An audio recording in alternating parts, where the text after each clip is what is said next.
The realm of the dead, also known as Duat, is where Egyptians believed the dead went after leaving the surface world.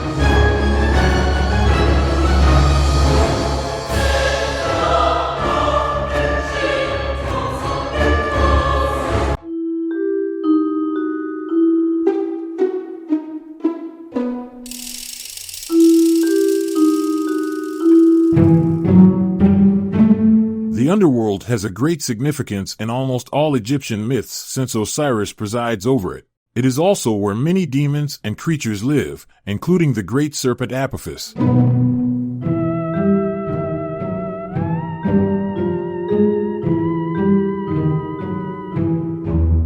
The underworld is where Ra's solar ship passes to get to the other side and rise again as a new sun. The underworld is divided into 12 regions, one for each hour that the sun, Ra's solar ship, spent away from the sky. In itself, it is not a place of punishment or reward, but a way of the station.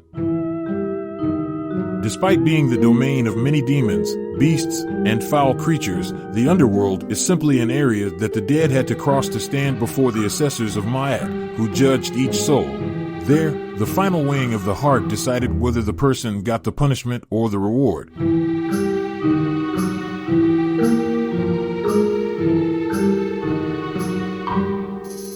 The fate of the dead was decided in the Hall of Osiris. Here the god sat in judgment while the dead person's heart, the seat of human conscience, was weighed against a feather. A pure soul's heart should weigh less than the feather of Ma'at, the goddess of order, balance, and truth. Anubis made sure that everything about the balance was in its correct setting. If the heart proved heavier than a feather, the soul owning it was destroyed by the monster Amemet, the eater of the dead.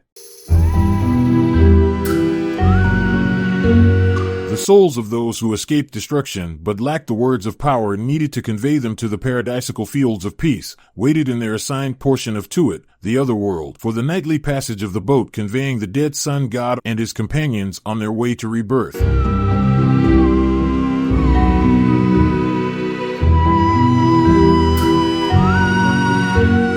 One of the texts that provided the most details as to what awaited the dead when they arrived in the underworld was the Book of the Dead. The Book of the Dead was an instruction manual on how to survive the underworld and reach the afterlife. The Duat was a place engulfed in deep darkness and separated from the surface world by a range of mountains. There was a valley within those mountains, and through the valley flowed a river, much like the river Nile. Many creatures and beings lived on either side of that river.